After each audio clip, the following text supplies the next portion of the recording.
Light of life, जिंदगी की रोशनी से गाई। वक्ता कौन है?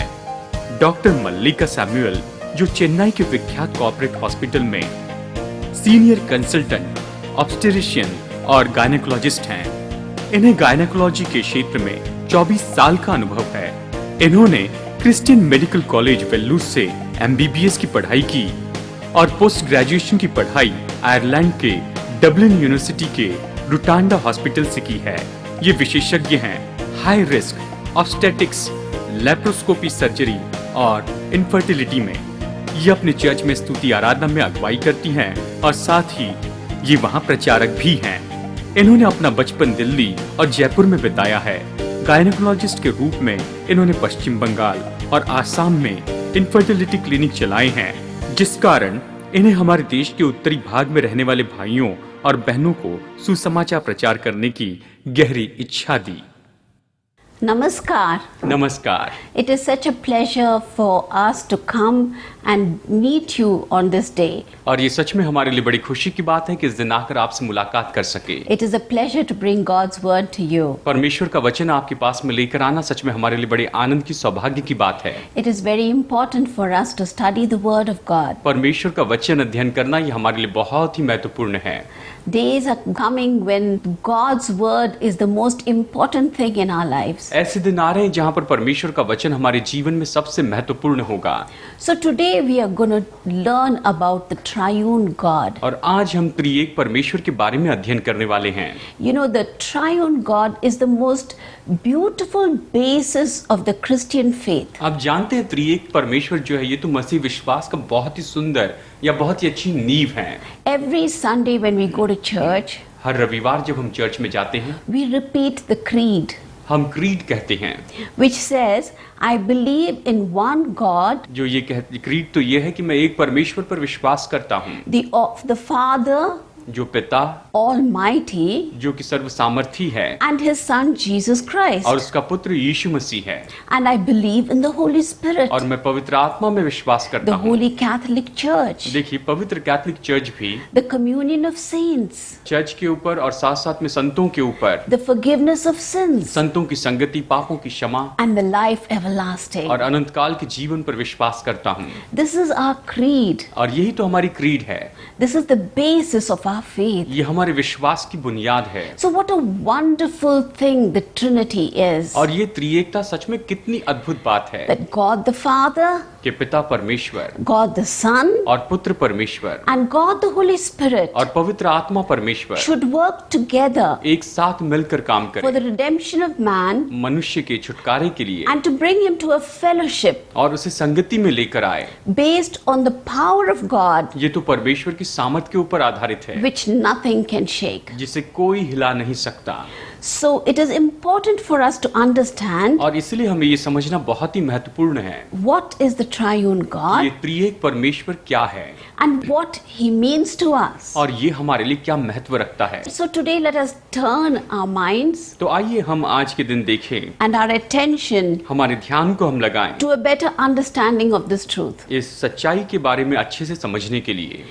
We first see that God reveals himself. देखिए हम देखते हैं कि सबसे पहले परमेश्वर अपने आप को प्रकट करता है, He intervenes into history वो इतिहास में हस्तक्षेप करता है and then he reveals himself. और वो खुद को प्रकट करता है। And we see this in the book of Exodus chapter 3 and verse 6, और इसे हम देखते हैं निर्गमन अध्याय 3 वचन 6 में, where he says, I am the God of your father, और यहाँ पर ये कहता है कि मैं तुम्हारा पिताओं का या तुम्हारे पूर्वजों का परमेश्वर हूँ, the God of Abraham, मैं अब्राहम का the परमेश्वर, God of Isaac, इसहाक का and परमेश्वर the God of Jacob. और याकूब का परमेश्वर हूँ। Now God or Yahweh is talking to Moses. अब देखिए यहाँ पर परमेश्वर यानी याहवे यहाँ पर मूसा से बातें कर रहा था। Moses had not had an encounter with God until now. अब तक कभी मूसा ने परमेश्वर के साथ में आमने सामने बात नहीं की थी, मुलाकात नहीं की थी। But at this point, लेकिन इस समय At the burning bush, यहाँ पर जलती हुई झाड़ी के समय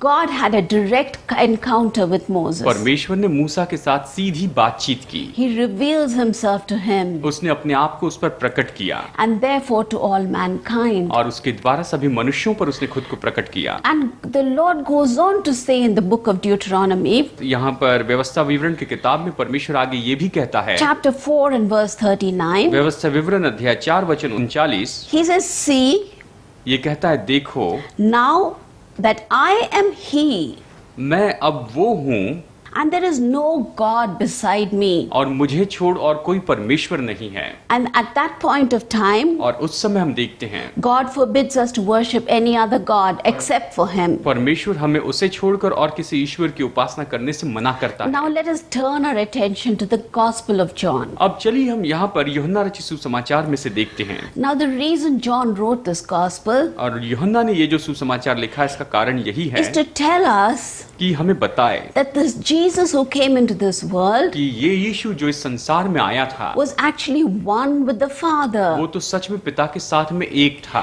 And he tells us that right in the beginning, और वो हमें बताता है कि बिल्कुल शुरू से ही Jesus existed with God. यीशु जो है ये तो परमेश्वर के साथ में अस्तित्व में था।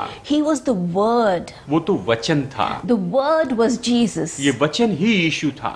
Further down in verse 14, और फिर आगे हम देखते हैं वचन 14 में, chapter 1 of John verse 14, यूहन्ना अध्याय 1 वचन he 14 says में that the Word became flesh. ये कहता है कि वचन देहधारी He हुआ dwelt amongst us. और उसने हमारे बीच में डेरा किया। Jesus was that incarnate Word यीशु ही वो अवतार लिया हुआ वचन था who came to dwell in our midst. जो हमारे मध्य में वास करने के लिए आया। What a wonderful thing. ये सच में कितनी अद्भुत बात है। Can you imagine God coming down to this world क्या आप कल्पना कर सकते हैं कि परमेश्वर इस संसार में आया to dwell in our midst? कि हमारे मध्य में वो वास कर सके।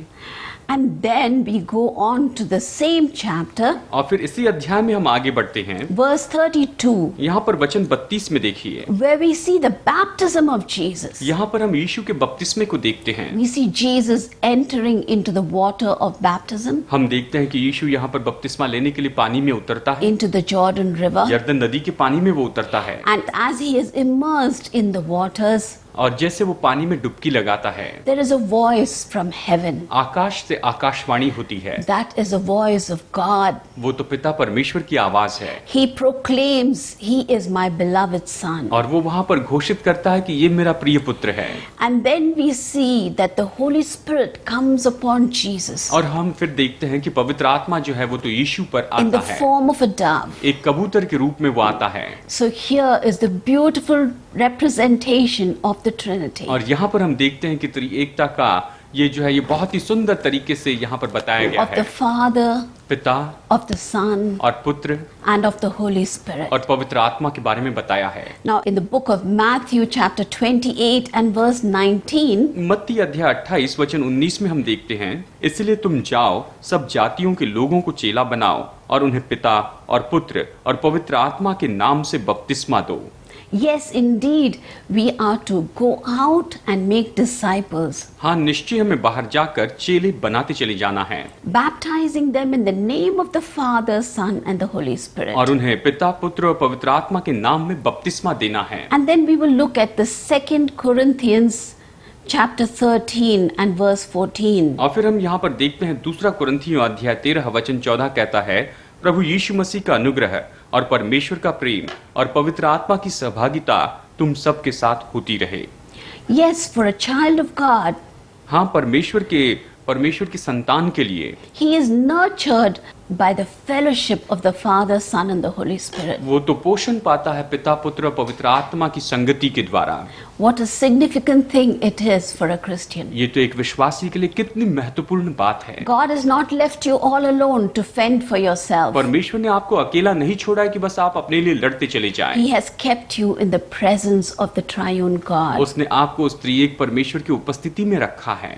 So having seen what the triune God is, और जबकि हमने देखा है कि ये त्रिएक परमेश्वर let's कौन है, go on to look at what is his significance in our life. चलिए आगे बढ़ के हम देखते हैं कि हमारे जीवन में उसका क्या महत्व है। The first is the triune God created. सबसे पहली बात यह है कि इस त्रिएक परमेश्वर ने सृष्टि की। We see in the book of Genesis हम उत्पत्ति की किताब में देखते that the हैं world was filled with void कि ये जो पृथ्वी थी ये तो पूरी तरह से बेडौल थी and it was empty. और ये तो खाली थी, सुनसान थी। The triune God created all things by his word, और इस त्रिएक परमेश्वर ने अपने वचन से ही सारी बातों को बनाया and the empty word was filled with plenty. और उसका जो खाली शब्द था, ये पूरा खाली जो संसार था, जो उसके वचन से भर गया। And even when he created man, he said, और जब उसने मनुष्य को बनाया तो उसने कहा, let us create man in our own image. आओ हम मनुष्य को अपने स्वरूप के अनुसार बनाएं। So you see that we have been created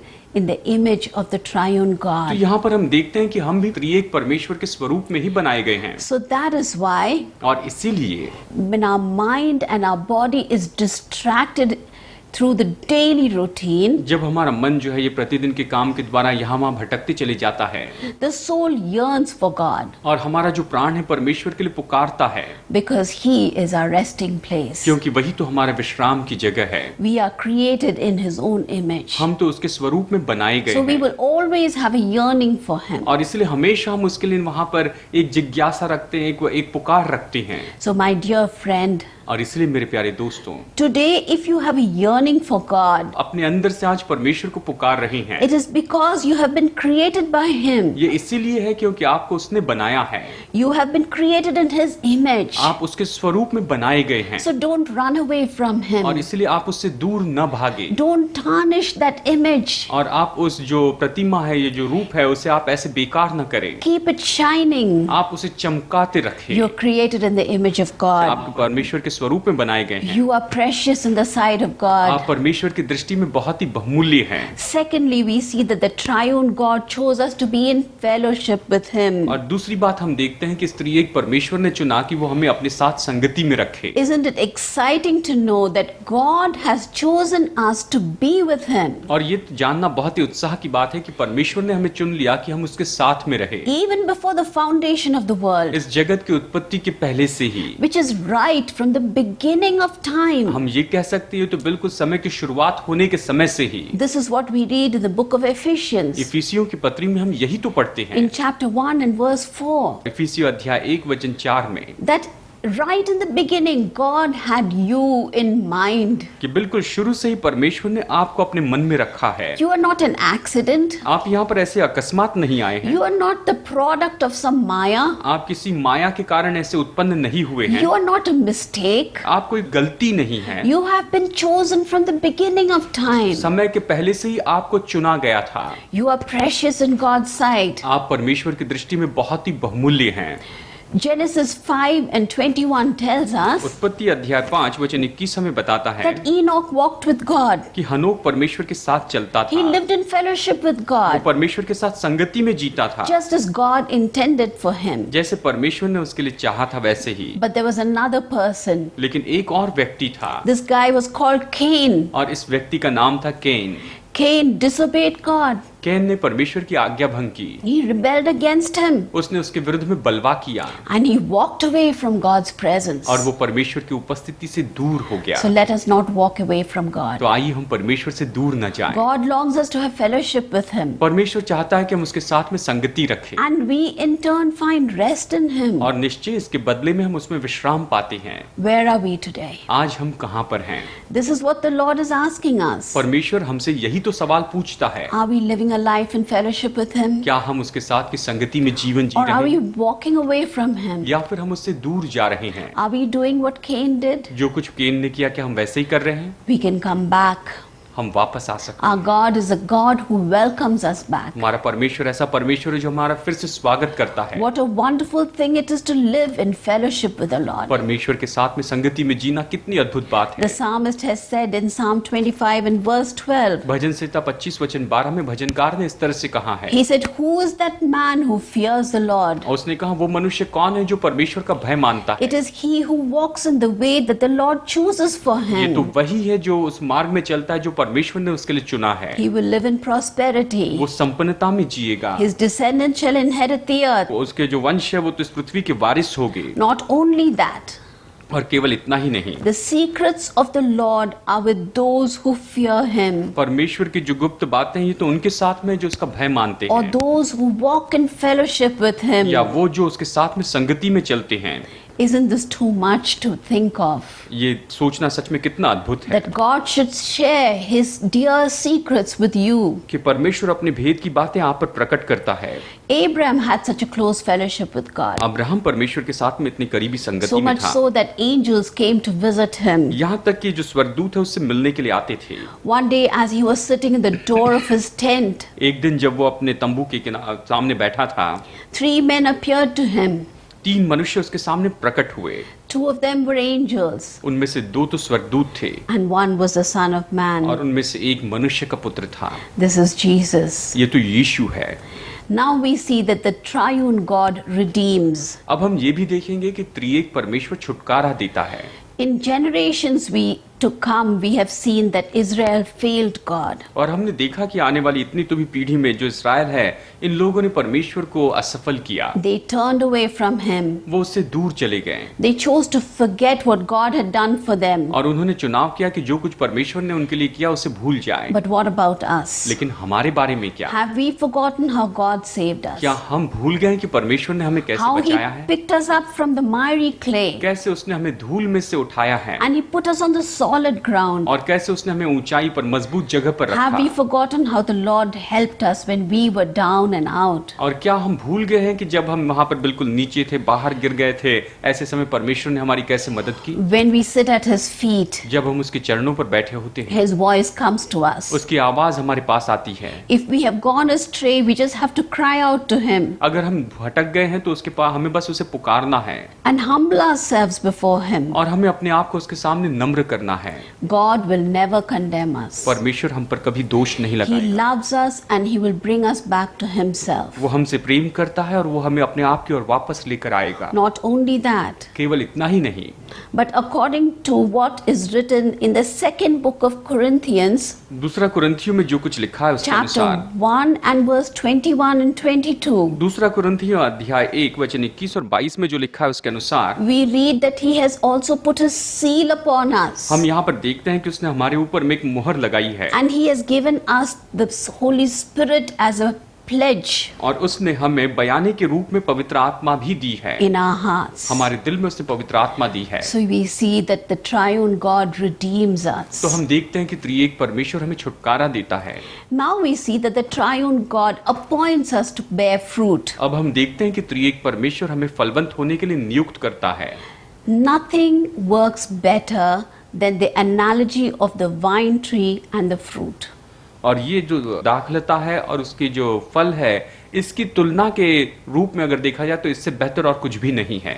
John chapter 15 clearly defines what Jesus has meant this to be. और यीशु ने यहाँ पर इसका क्या अर्थ बताया, इसके बारे में यूहन्ना अध्याय 15 बहुत स्पष्ट रूप में बताता है। Jesus says, I am the vine and you are the branches. यीशु ने कहा, मैं दाखलता हूँ, तुम डाली हो। If we are separated from the vine, we cannot bear fruit. अगर हम दाखलता से दूर हो जाते हैं तो हम फलवंत नहीं हो सकते। But God has anointed us to bear fruit लेकिन परमेश्वर ने हमें अभिषेक दिया कि हम फलवंत हो जाएं। in fellowship with the Father, Son and the Holy Spirit. पिता, पुत्र और पवित्र आत्मा के साथ की संगति में। We cannot do it alone. हम इसे अकेले नहीं कर सकते We हैं। cannot serve God without His help. हम परमेश्वर की मदद के बिना परमेश्वर की सेवा नहीं कर सकते। But God has appointed us to bear fruit. लेकिन परमेश्वर ने हमें नियुक्त किया है कि हम फलवंत हो जाएं। Then we see that the triune God sends us. और फिर हम ये भी देखते हैं कि ये त्रिएक परमेश्वर हमें भेजता है। You know the word apostelos. आप जानते हैं ये शब्द अपोस्टेलिस, It is the Greek word to send. ये तो भेजे जाने के लिए ग्रीक शब्द है। We are sent not by our own desire, हम तो अपनी खुद की इच्छा के द्वारा भेजे नहीं गए हैं, but by the Father, Son and the Holy Spirit. लेकिन पिता, पुत्र और पवित्र आत्मा के द्वारा भेजे गए हैं। What a great calling. ये सच में कितनी महान बुलाहट है। It is commissioned by none other than the Most High God. सर्वोच्च परमेश्वर को छोड़िए और किसी ने आज्ञा नहीं दी। Jesus has commissioned His children. यीशु ने अपनी संतानों को आज्ञा दी है। We have looked at this verse before in Matthew chapter 28. मत्ती अध्याय 28 में हमने इस वचन को पहले भी देखा है। He says, all authority in heaven and earth has been given to me. वो कहता है स्वर्ग और पृथ्वी का सारा अधिकार मुझे दिया गया है, Go and make disciples of all nations, इसीलिए तुम जाओ और सब जातियों के लोगों को चेला बनाओ baptizing them in the name of the Father, Son, and the Holy Spirit. और उन्हें पिता और पुत्र और पवित्र आत्मा के नाम से बपतिस्मा दो। So God sends us. परमेश्वर हमें भेजता है। Then we see that the triune God gives us power to fulfill God's vision. और फिर हम ये देखते हैं कि ये त्रिएक परमेश्वर हमें सामर्थ देता है कि हम परमेश्वर की इच्छा को पूरी कर सके। Without His power, उसकी सामर्थ के बिना we cannot proclaim God's word. हम परमेश्वर के वचन की घोषणा नहीं कर सकते। We cannot rebuild what is broken. जो कुछ भी टूटा है उसे हम फिर से नहीं बना सकते। Like Ezra, who rebuilt the walls of Jerusalem. जैसे कि इज़रा जिसने यरूशलेम की शहरपनाह को फिर से बनाया। So we need God's power. और इसीलिए हमें परमेश्वर की सामर्थ चाहिए। And finally, we see that triune God is wisdom. और फिर हम ये देखते हैं अंत में कि ये त्रिएक परमेश्वर जो है ये तो बुद्धि है। James 3:13 याकूब 3:13 कहता है speaks of wisdom which is from above, ये तो उस बुद्धि के बारे में बताता है जो कि ऊपर से है, which is pure, जो कि शुद्ध है, peace loving, ये तो शांति से भरी प्रेमी है considerate, और ध्यान देने वाली, परवाह करने वाली है, submissive, अधीनता में रखने वाली है, full of mercy दया से भरी है and good fruit, और फलवंत होने वाली, अच्छे फल लाने वाली। impartial and sincere. ये तो पक्षपात नहीं करती और बहुत ही सटीक और ईमानदार है। The triune God is the source of this wisdom. त्रिएक परमेश्वर ऐसी बुद्धि का स्रोत है। We must ask God for this wisdom to fill our hearts and our minds, हमें परमेश्वर से मांगना है कि ये बुद्धि हमारे मन को और हमारे दिल को भर दे, so that we may do the will of God in our lives. कि हम अपने जीवन में परमेश्वर की इच्छा को पूरी कर सके। Very often we may like to live like those around us who do not know God. अक्सर हम ऐसे जीवन जीना चाहते हैं हमारे आसपास के लोगों के जैसे जो परमेश्वर को नहीं जानते। But God asks us not to conform to the patterns of this world, but to be transformed in our hearts and our minds. लेकिन परमेश्वर हमसे कहता है कि हम इस संसार के सदृश्य न बने, लेकिन हम अपने मन में, अपने दिल में पूरी तरह से बदलते चले जाएं। In a strong contrast, देखिए इसके बिल्कुल विपरीत ही earthly or worldly wisdom ये जो पृथ्वी पर की ये सांसारिक बुद्धि है, is like the Tower of Babel. ये तो बाबेल के मीनार के जैसी है। In the wisdom of their own thinking, ये तो उनकी खुद की सोच की में उन्होंने the people of the whole world gathered together उस समय वहां पर पूरे संसार के लोग एक साथ इकट्ठे हुए in a place called Shinar, which is now called Iraq. शिनार नाम की जगह पर, जो कि अभी इस समय इराक में है। And they decided to build a fort so high और उन्होंने निर्णय लिया कि वो इस किले को इतना ऊंचा that बनाएंगे it would reach heaven. कि वो स्वर्ग तक पहुंचेगा। But Babel only ended in destruction, लेकिन बाबेल जो है ये तो केवल उसका विनाश ही हुआ। and the whole population was scattered. और उस समय जो पूरे लोग थे वो पूरी तरह से तितर-बितर हो गए। So also in the Garden of Eden, और इसी तरह से अदन की वाटिका में earthly wisdom of breaking God's law इस पृथ्वी पर की बुद्धि की परमेश्वर के नियम को तोड़ते चले जाए। resulted in a great act of disobedience, इसका परिणाम यही हुआ कि लोग सबसे ज्यादा आज्ञा भंग करने लगे which not just punished but cursed the entire human और इसके race. कारण केवल दंड ही नहीं आया, लेकिन पूरी मनुष्य जाति श्रापित हो गई। So worldly wisdom only destroys. यानी संसार की जो बुद्धि है ये तो केवल विनाश लाती है, God's wisdom, on the other hand, जबकि दूसरी ओर परमेश्वर की बुद्धि is meekness. ये तो नम्रता है। And meekness is sometimes mistaken for weakness. और कई बार नम्रता को लोग कमजोरी के रूप में But it गलत is not समझते the same thing. हैं, लेकिन ये दोनों एक बात नहीं है। It is power under control. ये तो ऐसी सामर्थ्य है जो कि नियंत्रण में है। God's wisdom also involves purity and holiness. परमेश्वर की बुद्धि जो है इसमें तो शुद्धता और पवित्रता है। See, without holiness you cannot enter into God's kingdom. देखिए पवित्रता के बिना परमेश्वर के राज्य में प्रवेश नहीं कर सकते। God wants us to be holy in our thinking, परमेश्वर चाहता है कि हम अपनी सोच में पवित्र हो जाएं, in our body, in our minds. हमारे शरीर में, हमारे मन में। We are called to be gentle without compromising the truth, हमें नम्र होने के लिए बुलाया गया, साथ साथ में हमें सच्चाई से समझौता नहीं करना है। staying away from trouble, strife and confusion. हमें बैर, विरोध, फूट और बुरी संगति से दूर रहना है। So in conclusion we see तो इसके निष्कर्ष में हम देखते हैं that the triune God interwoven into the destiny of man, कि यहाँ पर ये त्रिएक परमेश्वर जो है ये तो मनुष्य की जो मंजिल है उसके अंदर आपस में जुड़ा हुआ है। creating, redeeming and having fellowship with him. ये तो सृष्टि करता है, ये छुड़ाने वाला है और वो चाहता है कि हम उसके साथ में संगति करें। And we see this incredible, infinite and powerful God हम देखते हैं कि ये बहुत ही अद्भुत और ये तो बिल्कुल इतना महान, इतना प्रेमी परमेश्वर passionate about saving mankind through the offering of his son on the cross for us. क्रूस पर हमारे लिए अपने पुत्र का बलिदान देने के द्वारा ये तो इच्छा रखता है कि मनुष्य जाति का उद्धार करे। What else can we do but worship our God? हमारे परमेश्वर की आराधना को छोड़ और हम क्या कर सकते हैं? What else can we do but offer him our lives? हमारे जीवन को उसे देकर इससे बढ़कर हम और क्या कर सकते हैं? The very thing that he has given us, वही बात जो उसने हमें दी है we give back to him. हम उसे वापस लौटाते We हैं। worship him. हम उसकी आराधना करते हैं। We worship the triune God. हम त्रिएक परमेश्वर की आराधना करते हैं And we offer him everything that we have. और हमारे पास जो कुछ भी है हम उसे देते हैं। Today the call goes out to anyone who is confused and scattered. आज ये बुलाहट तो उस हर एक व्यक्ति के लिए है जो गड़बड़ी में है और बिखर चुका है। Come back to Jesus, my friend. मेरे दोस्तों, यीशु के पास में वापस आइए। God is waiting for you. परमेश्वर आपकी राह देख रहा है। He has planned all things from the beginning of the world for your welfare. आपकी भलाई के लिए संसार के शुरू से उसने योजना बनाकर रखी है। Do not think that nobody cares for you, आप ये मत सोचिए कि मेरी कोई परवाह नहीं करता, because God cares for you. क्योंकि परमेश्वर आपकी परवाह करता है। Shall we pray? आइए हम प्रार्थना करें।